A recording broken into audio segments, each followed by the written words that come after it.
ফেব্রুয়ারি মাসে গোলাপ গাছের সম্পূর্ণ পরিচর্যা সম্পর্কে আজকে আমরা আলোচনা করব। সেখানে থাকবে হচ্ছে ফিডিং, পুরো মাসের ফিডিং থাকবে, কীটনাশক, ফাঙ্গিসাইড, মাকড়নাশক সবই এই ভিডিওতে আমি বলে দিব। তো চলুন শুরু করা যাক। প্রথমে আমরা আসি কীটনাশক এবং মাকড়নাশক নিয়ে। যেহেতু এখন গরম পড়ে গেছে, যেহেতু ফেব্রুয়ারি মাস এখন গরম পড়ছে, তো এখন আমাদেরকে সর্বপ্রথম যেটা খেয়াল করতে হবে যে পাতায় জানি কোনো প্রকার পোকামাকড় আক্রমণ না করতে পারে। তো আমরা কীটনাশক হিসেবে নিব টিডো অথবা ইমিটাল, আর মাকড়নাশক হিসেবে নিব আমরা ডমিনেটর অথবা ভার্টিমেক। আমি আপনাদেরকে বলে দিচ্ছি যে কিভাবে আপনারা একসাথে মিক্স করে জিনিসটা বানিয়ে ফেলতে পারবেন। প্রথমে আমরা আসি কীটনাশক এবং মাকড়নাশক, এই দুইটা আমরা একসাথে দিব। ধরেন আজকে শুক্রবার, আজকে আমরা দিব টিডো এবং ভার্টিমেক। একটা হচ্ছে কীটনাশক আর একটা হচ্ছে মাকড়নাশক। কীটনাশকের ক্ষেত্রে হবে 0.5 ml পার লিটার, আর মাকড়নাশকের ক্ষেত্রে হবে 1 ml পার লিটার। যাদের 1 লিটার দরকার তারা 1 লিটার হারে বানিয়ে নেবেন, যাদের 2 লিটার দরকার 2 লিটার হারে বানিয়ে নেবেন, বানিয়ে আপনারা সুন্দর করে গাছে স্প্রে করে দিবেন। আজকে শুক্রবারের কথা আমি আপনাদেরকে বললাম। পরের শুক্রবারে, ঠিক তার পরের শুক্রবারে আপনারা দিবেন ইমিটাফ এবং ডমিনেটর। ইমিটাফ হচ্ছে কীটনাশক, ডমিনেটর হচ্ছে মাকড়নাশক। এই জিনিসটা আপনারা খেয়াল করবেন, এই সপ্তাহে যেটা দিবেন পরের সপ্তাহে যে কিন্তু ওটা রিপিট করবেন না, অন্য আরেকটা দিবেন। আমি যেগুলো বলছি সেগুলো দিতে হবে তা না, ইমিডাক্লোপিড গ্রুপের যে কোনো কীটনাশক আর মাকড়নাশক যেগুলো বলেছি, দুইটার নাম বলেছি, এই দুইটা খুবই ভালো। তো এরকম করে আপনারা কীটনাশক আর মাকড়নাশকটা শেষ করুন। সেকেন্ডে আমরা আসবো হচ্ছে ছত্রাকনাশক নিয়ে, ছত্রাকনাশক এবং হচ্ছে পিজিআর নিয়ে। পিজিআর কি? পিজিআর হচ্ছে প্লান্ট গ্রোথ রেগুলেটর, মানে হচ্ছে গাছের যে সার্বিক গ্রোথটা হয় সেটা কিন্তু পিজিআর এর মাধ্যমে হয়ে থাকে। পিজিআরটা আমরা দিব হচ্ছে ফাঙ্গিসাইডের সাথে, মানে ছত্রাকনাশকের সাথে। ছত্রাকনাশক আমরা কি কি ব্যবহার করব? অনেকের কাছে সাফ ফাঙ্গিসাইড থাকে, অনেকের কাছে অনেক রকমই থাকে, বাট আমি পার্সোনালি যেটা ফলাফল ভালো পেয়েছি সেটা হচ্ছে রেডোমিল গোল্ড আর হচ্ছে অ্যামিস্টার টপ। আপনাদেরকে আগেই বলে রাখি, রেডোমিল গোল্ড আপনারা দিবেন, সারা মাসে দিবেন, কিন্তু একবার হলো অ্যামিস্টার টপটা মাসে একবার হলো দিবেন। যখন আমার গাছে বেশি ছত্রাক ধরে ফেলে তখন কিন্তু আমি কি করে জানেন, এই অ্যামিস্টার টপ ফাঙ্গিসাইডটা দিয়ে থাকি। নর্মালি আমি রেডোমিল গোল্ডটাই দিয়ে থাকি। পিজিআর এর মধ্যে আপনারা যেটা নেবেন সেটা হচ্ছে প্রোটোজিন, গাছের মারাত্মক উপকার করে। এটার মধ্যে আছে সিউইড এক্সট্রাক্ট, খুব ভালো। ইন্ডিয়ান যে বায়োভিটা এক্স আছে ওইটারই কিন্তু কাছাকাছি ভার্সন এটা। তো এটা খুব ভালো কাজ করে, গাছের গ্রোথও খুব সুন্দর করে। আর একটা যেটা আপনারা ইউজ করতে পারেন সেটা হচ্ছে মিরাকুলার, ইন্ডিয়ান একটা প্রোডাক্ট, বাট খুবই ভালো গাছের জন্য, গাছের গ্রোথ খুব ভালোভাবে সে এনে দেয়। তো আপনারা কীটনাশক আর মাকড়নাশক দেওয়ার পরে কমপক্ষে 3 দিন গ্যাপ দিবেন। ধরেন আমরা শুক্রবার দিন দিলাম, শনি রবি সোম, এই 3 দিন আমরা গ্যাপ দেওয়ার পরে মঙ্গলবার দিন যে আমরা হচ্ছে ছত্রাকনাশক আর হচ্ছে পিজিআর দিন। তো ছত্রাকনাশক পিজিআর আমি বলেই দিলাম, রেডোমিল গোল্ডটাই আপনারা ইউজ করতে পারেন। যদি অ্যামিস্টার টপ কিনতে না চান কোনো সমস্যা নেই, রেডোমিল গোল্ড দিয়ে আপনাদের ভালো কাজ হয়ে যাবে। কেন রেডোমিল গোল্ড আর অ্যামিস্টার টপের কথা বললাম সেটা আপনাদেরকে একটু বুঝিয়ে বলি।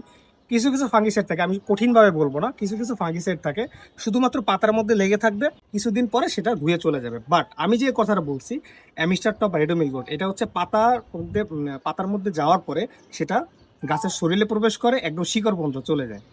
তাহলে এটাই বেস্ট, এই জন্য আমি এই দুইটা ইউজ করে থাকি। আপনারা ধরেন মঙ্গলবার দিন অ্যামিস্টার টপ বা রেডোমিল গোল্ড, সাথে হচ্ছে প্রোটোজিম দিলেন। ঠিক তার পরের মঙ্গলবার যে আপনারা আবার রেডোমিল গোল্ড ইউজ করতে পারেন, সমস্যা নেই। আবার রেডোমিল গোল্ডই ধরলাম, রেডোমিল গোল্ড আর হচ্ছে মিরাকুলার, এভাবে করে আপনারা ইউজ করে থাকবেন। তো এবার ডোজটা বলে দিচ্ছি। রেডোমিল গোল্ড হচ্ছে প্রতি লিটার পানিতে 1 গ্রাম করে, অ্যামিস্টার টপের ক্ষেত্রে হচ্ছে 1 ml পার লিটার। দুইটাই 1 গ্রাম বা 1 ml এরকম করে আসলে নিতে হয়। তো ফাঙ্গিসাইড একই, আর পিজিআর হচ্ছে সেম 1 ml পার লিটার করে। এরকম করে আপনারা দিয়ে থাকবেন, দেখবেন ইনশাআল্লাহ ছত্রাকের আক্রমণও হবে না। তো আমি যে কথাগুলো বললাম, কীটনাশক এবং হচ্ছে মাকড়নাশক একসাথে আপনারা দিয়ে ফেললেন শুক্রবার, তারপরে মঙ্গলবার দিন 3 দিন গ্যাপের পর মঙ্গলবার দিন যে আপনারা ছত্রাকনাশক একটা পিজিআর দিলেন একসাথে মিক্স করে। ডোজটা আমি বলে দিয়েছি, তাহলে দেখবেন ইনশাল্লাহ আপনাদের পাতার মধ্যে ফাঙ্গাসেরও কোনো আক্রমণ হবে না, এবং যে পোকামাকড়গুলো আক্রমণ করে সেগুলো হবে না। বোনাস একটা টিপ আপনাদেরকে দিয়ে দিই, প্রতিদিন দুপুরে একটা কাজ আপনারা করবেন, সেটা হচ্ছে পানি দিয়ে সুন্দর করে গাছগুলোকে আপনারা গোসল করিয়ে দিবেন। এতে করে হবে কি আমি বলি, তার আগে বলে নিই, গাছের পাতার নিচেও কিন্তু পানিটা স্প্রে দিবেন, পানির স্প্রেটা দিবেন, এবং পানির ফোর্সটা জানি একটু জোরে হয়। তাহলে হবে কি, যে মাকড়গুলো থাকে ম্যাক্সিমামগুলো সেগুলো কিন্তু পাতার নিচে থাকে, মাকড়গুলো খুবই ডিস্টার্ব করবে, এখন গরমকাল চলে আসছে, তো মাকড়ের আক্রমণ অনেকটাই কমে যাবে পানি স্প্রে দিলে। আমাদের কীটনাশক, মাকড়নাশক, ফাঙ্গিসাইড, পিজিআর এর পার্ট শেষ। এবার আমরা ফিডিং শিডিউলে আসি। ফিডিং আমরা কিভাবে করব, কি বারে কি খাবার দিব, কোন বারে রেস্ট হবে, সম্পূর্ণ আমি বলে দিচ্ছি। আমরা শনিবার যেটা দেবো সেটা হচ্ছে এমওপি, মানে হচ্ছে লাল সার, যেটা লাল পটাশ যেটা, সেটা দিব 1 থেকে 2 গ্রাম। আর সাথে আমরা দিব জিপসাম 1 থেকে 2 গ্রাম, সেম পরিমাণ দিব প্রত্যেকটা গাছে, বয়স, আকার, আকৃতি এবং ম্যাচুরিটির উপরে। একদম ছোট গাছ যদি হয়ে থাকে তাহলে ভুলেও আপনারা বেশি দিতে যাবেন না, অল্প দিলেই চলবে, 1 থেকে 2 গ্রাম সর্বোচ্চ। রবিবার আমরা দিব এনপিকে 20 প্লাস এপসম সল্ট। এবার আমরা আসছি এনপিকে তে। রবিবার দিন আমরা এনপিকে 20 প্লাস হচ্ছে এপসম সল্ট দিব।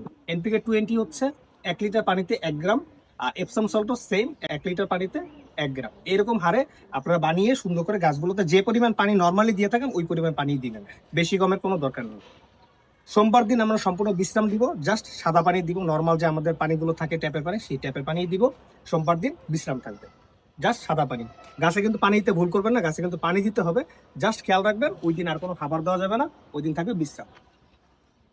মঙ্গলবার দিন আমাদের যেটা হবে সেটা হচ্ছে মিক্স ফুড আর হচ্ছে হিউমিক অ্যাসিড। মিক্স ফুড নিয়ে অনেক কথা আছে, অনেকেই মিক্স ফুড অনলাইনে এখন সেল করতেছেন।